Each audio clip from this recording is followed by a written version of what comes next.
Now from WKRG News 5. A county commissioner questioned in a shooting death investigation. I'm Jessica Taloni with details in a live report. Tarballs believed to be from that massive oil spill continue to wash ashore on Dauphin Island. I'm Kimberly Kurth, and I'll have a live report next. And strong thunderstorms to the north, but our focus remains to the south and the oil spill in the Gulf of Mexico. We'll have details coming up on News 5 beginning right now. Live from WKRG News 5. Coverage you can count on at noon. Hello and thanks for joining us for News 5 at noon. I'm Devin Walsh. First on 5, a Mobile County Commissioner is questioned in the death of a Baldwin County woman. 45-year-old Angela Downs was found dead last night in an upscale condominium community on Fort Morgan Road. Hours later, County Commissioner Steve Nodine turned himself in to the Baldwin County Sheriff's Office for questioning. News 5's Jessica Taloni is following every step of this investigation. She joins us live from Government Plaza. And Jessica, I understand that Nodine was a no-show at this morning's County Commission meeting? Well, Devin, that commission meeting started at 8 o'clock this morning. That would have been less than 12 hours after Steve Nodine was questioned in Baldwin County in this shooting death investigation. Here is what we know so far. Investigators wanted to talk to Steve Nodine after witnesses saw what appeared to be his county truck leaving the victim's condo. Nodine's attorney tells us he was questioned by investigators for 4 hours, and he insists Nodine is cooperating with the investigation.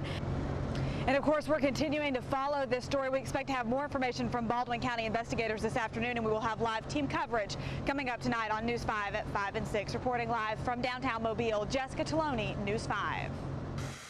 Thank you, Jessica. Switching gears now, let's get right to the latest on the coastal crisis. All hopes for that 100-ton containment dome are gone. It was set in place on Friday, but ice crystals caused the structure to clog up. The dome has been moved to the side of the well now. Well, now BP's backup plan is what is called a junk shot. They'll take shredded tires and golf balls, shoot them toward the well, then try to clog it up. One of the first physical signs of the oil spill has started washing up on Dauphin Island. About a half dozen tar balls washed up this weekend.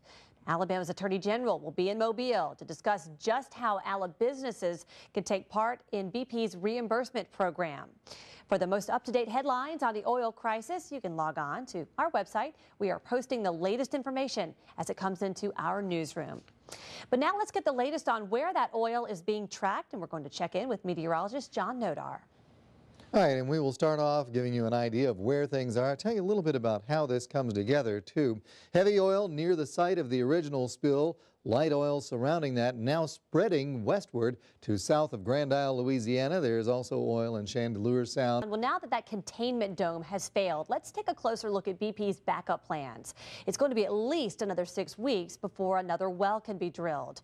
All right, so BP is looking at a long shot. They call that top kill. They're going to take all kinds of debris, rubber tires and golf balls, and shoot them into the blowout preventer at very high pressure. Some say it is a long shot, but they hope it'll block up that well that's estimated to be shooting out 210,000 gallons of oil every day, and maybe even more. Now, there are some other options on the table as well. Crews are now working on a smaller containment dome. They are going to try to use it later this week. Another option, cutting the riser pipe under the water and using larger pipes to pump the oil to the surface.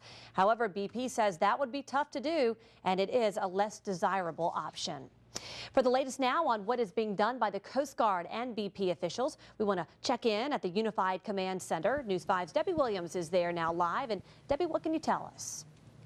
Well, Devin, it's kind of business as usual here at the command center this Monday morning. They are disappointed is the word that we heard from Steve Reinhardt, who is a BP spokesman, about the failure of the containment dome over the weekend. But they said that they are working on new strategies, and they are optimistic those strategies will be successful. Well, on the front lines in Alabama is Dauphin Island. That's where several tar balls washed ashore this weekend, raising more concerns about how and when the oil could impact Alabama's coastline. News 5's Kimberly Kurth is out on the island. And Kimberly, what's the situation there? Well, I took a walk on the beach just a short while ago and found this, what appears to be a tarball. It is small, it is sticky, it leaves an oily residue. But whether or not this is in fact a tarball from that oil spill, well, we'll have to talk to the experts about that. As a reporter, I picked it up, but of course the experts recommend that if you come across one of these, you don't touch it. Instead, you report it to authorities. Well, just east of Dauphin Island, crews are setting up makeshift locks to try and protect Mobile Bay from any effects of the oil. These locks will allow incoming ships to be scrubbed and cleaned of any oil that might have built up.